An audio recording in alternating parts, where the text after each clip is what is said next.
Hey, it's Laura Workala with Sewing Genius and Laura Sewing School.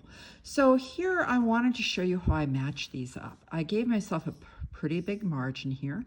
You can see how this will overlap. I folded this under. I do not want to include the dots that run along here or this selvage, which is a little thicker. You can see it's maybe a little whiter. See with my finger behind it, the outer almost 3/8 or is denser, so you do not want to include that in your seams. I will be taking it away later. You want this extra width right now for your pinning. So I did a post about matching the back, but I didn't show you my pinning technique, so I'm going to show you that now. The biggest thing is to match up your pattern right on top of the other one and look for like the little things. Like there's a tiny little white bit of fur here. There's a tiny little tuft there. You want to make sure that you're right on top of that, that you've got that right where you need to. You can keep going back and forth until it's just right. You're going to pin everywhere the color changes. You're going to stick the pin in right down, straight up and down in that fold. Let's maybe, I don't know if this will help or not. Right down into that fold. Put it in just maybe a third of the way, then lift up, push through just as it's starting to come through the fabric right here. You want to pull that top layer off and push it in. Then you're going to, these are 1 3/8 inch long glass head pins. You want that length because we are going to be sewing over the pins. They're going to be between the layers, and so the pins are going to keep everything in place. I've had amazing results with this technique that I've developed over time. Now I'm going right into the fold, hitting, well, in this case, my sewing machine, a lot of times it would be the table. See, this is where the pink and white come together, pink and white come together. So I'm going to put it in about a third of the way. Then I'm going to kind of lift straight up like an elevator. And just as it's starting to poke through here, I'm going to pull that top layer back and push that the rest of the way through. I'm going to look for any other place. Now, luckily, this one's pretty easy because there's a big, long pink area here, so that makes it easier to work with. But down here, I do have, I don't think I will be using this part up here, but I'm trying to make a blank that I can then take the tracing I did earlier and cut it exactly right. I'm going to go where this pink and purple come together, go through there, pull that off, and push it the rest of the way through.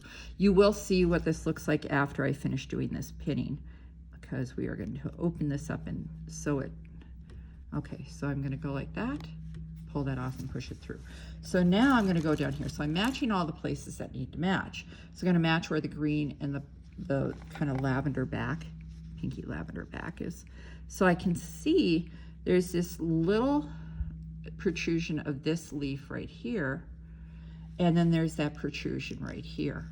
So I really want to make sure that I have them right on top of each other. And you can also look for where, say, this little black stem is.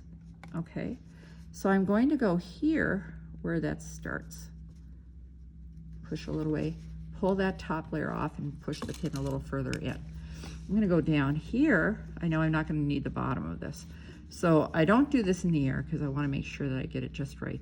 I can see there's a tiny, tiny bit of the black on this side right here. I don't know how well this is showing. Trying to get some light there. There's a tiny, it's like a sliver. I'm sure you can't even see it. So I can see that there's a sliver right here. I'm going to put this so those match up. And I'm going to put the pin in right there because it's going to look funny if it doesn't match up. Put that in, pull the top layer off, and push that in. Now the purple, this purple dot, that needs to match. So let me just look. There's this stem here. Let's see what the shape of that dot. That's kind of an oblong. I don't want to change its shape. I just want to make sure that where the green and the purple come together, that I'm getting a pin in right there. Okay, now what I'll do is up here, I'm just going to throw like at least one more pin in here. I don't see anything I really need to match, you know. I mean, it's good to have it be a straight line. If it's not a straight line, that's not going to work very well. Oops, that's a little bright. Okay, so there's a star right there, and there will be a star on top of it. Okay, let me go like that. And I think just in the middle between of the pink area, pinky purple area, I think that's good. Okay, I think I don't want that to come away. I'm gonna do one more here. Okay, now I'm going to open this up and get to the back. See, here are the pins there. Go over there with the, and do you see the crease right here? That's where I'm gonna sew. I deliberately pressed that, that edge over to make it easier to match. Gosh, I've got thread all over the place. Oh, an escaping bobbin.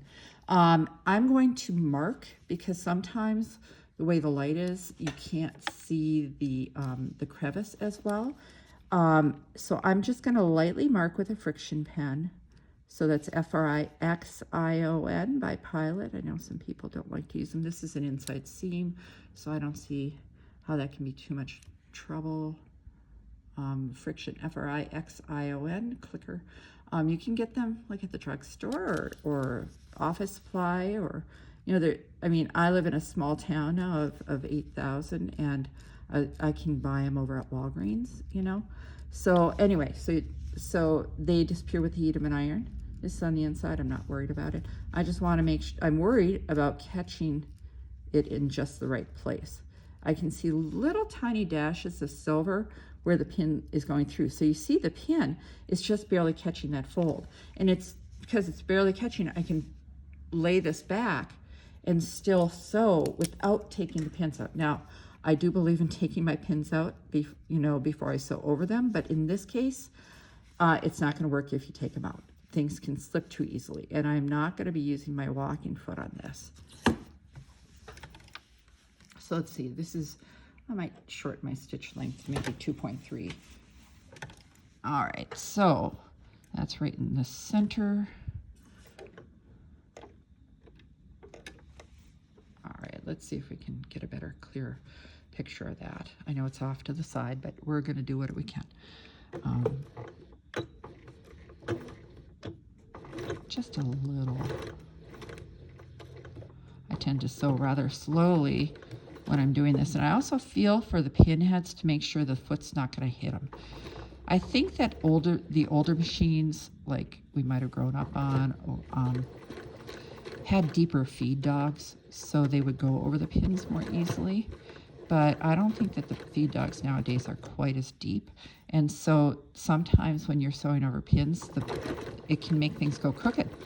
So I just find it better to remove them, and it saves you on needles. Because if you hit a pin with your needle, you blunt it, just put a new needle in. It's just not worth it. I'm pushing them with the back of my fingernail just to make sure those pin heads are not in the way of me being able to sew. Because you see, the closer the pin head is to here, it's got a round ball, and the shaft is in the middle of the ball, so it's kind of raising things up. So the pin would have to flex even more. Okay, so I'm just getting right on down. Oh, did you hear that? Startled me too. Okay, so that means I'm going to be putting a new needle in there. Darn, I think that might have even been my quilting needle. So I've done that. Now I'm going to go and take these pins out. Sometimes it's good to hand turn the wheel over the pins, you know, or needle up down. I just didn't. Okay, now look at that. Isn't that amazing? Look at how well that matches. So what I'm going to do next is I'm going to take and trim off and probably leave maybe 3/8 to 1/2 inch here. And I'm going to trim that off, and I'm going to, along with these original threads, I actually had just changed the thread before I started stitching this. Then I'll press it open so you won't even notice that there's a seam there. All right. I might even pink it just because it's in the sleeve. I think that's what I'll do. I'll pink it.